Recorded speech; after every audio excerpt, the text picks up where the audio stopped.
காங்கிரஸ் கட்சியினுடைய மிக முக்கியமான தலைவர்கள் எல்லாம் அந்த மருத்துவமனை வளாகத்தில் இருக்கக்கூடிய காட்சிகளை பார்க்கின்றோம். மன்மோகன் சிங் அவர்களுடைய குடும்பத்தினர், காங்கிரஸ் கட்சியினுடைய முக்கிய தலைவராக இருக்கக்கூடிய பிரியங்கா காந்தி உள்ளிட்டவர்கள் எல்லாம் மருத்துவமனைக்கு அடுத்தடுத்து வருகை தர தொடங்கி இருக்கின்றார்கள்.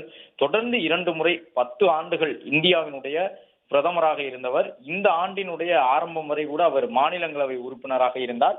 இன்னும் சரியாக சொல்ல வேண்டும் என்றால் கடந்த ஏப்ரல் மாதம்தான் மாநிலங்களவையிலிருந்து அவர் ஓய்வு பெற்றார். அதன் பிறகு அவர் வயோதிகத்தின் காரணமாக காங்கிரஸ் கட்சியினர் அவருக்கு அந்த ஒரு சூழலை, அதாவது வயோதிகத்தால் தொடர்ந்து அவரை மாநிலங்களவை உறுப்பினராக அவர்கள் மாற்றுவதற்கான ஒரு சூழல் இல்லாமல் போனது. அதே நேரம் இந்த ஆண்டு ஏப்ரல் மாதம் வரை அவர் இந்தியாவினுடைய மாநிலங்களவை உறுப்பினர்களில் ஒருவராக இருந்தார். நாட்டின் பொருளாதார ஆலோசகராக பல ஆண்டு காலம் அவர் பணி செய்தவர். நாட்டின் பொருளாதார ஆலோசகராக 1972 முதல் 76 காலகட்டம் வரை இருந்தவர். ரிசர்வ் வங்கியினுடைய ஆளுநர் பதவியை 1982 முதல் 85 வரை ரிசர்வ் வங்கியின் ஆளுநராக இருந்தவர். அது மட்டுமல்லாமல் திட்டக்குழுவினுடைய தலைவர் உள்ளிட்ட பணிகளை எல்லாம் மேற்கொண்டிருக்கின்றார். 5 ஆண்டு திட்டங்கள் வகுக்கப்பட்டு அந்த 5 ஆண்டு திட்டங்களில் இந்தியாவிற்கு எந்த திட்டங்களை முன்னுரிமை கொடுக்க வேண்டும் என்பதை தீர்மானிக்கக்கூடிய திட்டக்குழுவினுடைய தலைவர் உள்ளிட்ட பதவிகளில் எல்லாம் இருந்தவர். நாட்டின் பிரதமராக 10 ஆண்டுகள் தொடர்ந்து 2 முறை வெற்றி பெற்று பிரதமர் பதவியிலே இருந்தவர். மக்களவைக்கு வெற்றி பெற்று பிரதமராக முக்கியமான தருணத்தில் இந்தியாவினுடைய பிரதமராக 10 ஆண்டுகள் பணியாற்றி இருந்தவர் மன்மோகன் சிங் அவர்கள். மருத்துவமனைக்கு பல முக்கிய தலைவர்கள் வரக்கூடிய காட்சிகளை பார்க்கின்றோம்.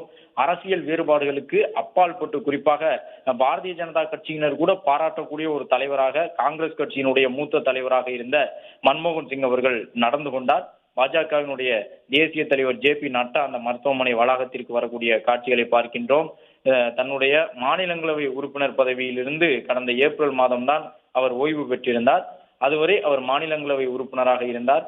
பல முக்கியத்துவம் வாய்ந்த கருத்துக்களை பேசி வந்தாலும் பிற கட்சியினருக்கு மனம் கோணாதபடி, எதிர்கட்சியினர் மீது கடுமையான முறையில் எந்த வகையிலும் விமர்சனத்தை முன்வைத்து விடாதபடி மிக மென்மையான போக்குடன் கையாளக்கூடிய மன்மோகன் சிங் அவர்கள் கடந்த ஏப்ரல் மாதம்தான் ராஜ்யசபாவில் இருந்து அவர் விடைபெற்றிருந்தார். 1991 முதல் 96 வரையிலான நரசிம்மராவ் ஆட்சியினுடைய காலகட்டத்தில் நிதித்துறை அமைச்சராக இருந்தவர். குறிப்பாக அந்த காலகட்டத்தில் தான் இந்தியாவினுடைய பொருளாதாரம் ஒரு மிகப்பெரிய வேகம் எடுத்தது. அந்த காலகட்டத்தில் தான் ஒரு தாராளமயம் என்ற ஒரு கொள்கையினை இந்தியா கொள்கை அளவில் ஒப்புக்கொண்டு உலகின் பல நாட்டு நிறுவனங்கள் இந்தியாவிற்குள் அடியெடுத்து வைக்க தொடங்கியிருந்தன. இந்தியாவினுடைய நிறுவனங்களும் பெரு நிறுவனங்களாக, பெரிய கார்ப்பரேட் நிறுவனங்களாக வளர்ச்சி பெற தொடங்கியிருந்தன. அதுபோன்று இந்தியாவினுடைய பொருளாதார சீர்திருத்தத்தில் மன்மோகன் சிங்குக்கு என்று தனித்த இடம் எப்போதுமே இருக்கும்.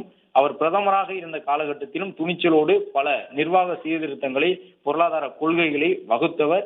92 வயதாகி இருந்த நிலையில் அண்மை காலமாகவே மன்மோகன் சிங் அவர்களுடைய உடல்நிலை ஒரு மிகப்பெரிய பின்னடைவை சந்தித்து சக்கர நாற்காலி வாகனத்திலேயே மாநிலங்களவைக்கு வரக்கூடிய சூழலில் அவர் இருந்ததை பார்க்க முடிந்திருந்தது.